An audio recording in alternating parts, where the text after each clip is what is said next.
Are you a site engineer and in panic at construction site because of not knowing what and how to supervise the blasting works at site? Then please listen to these 3 tips of site techniques which are to be followed by the engineers at construction site. This will remove your panic.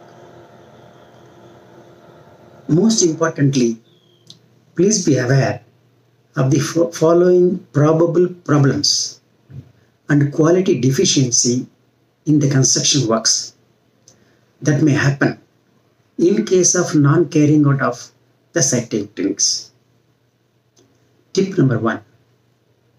The cement mortar mix proportion may not be correct as per BOQ and specification, or it may not be in uniform if you are not following the site techniques. Tip number 2. The cement mortar mixing may not be proper if you are not monitoring. Tip number 3.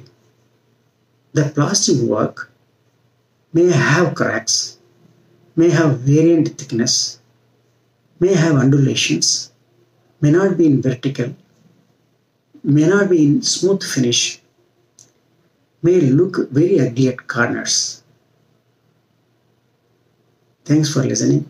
We'll meet in the next video.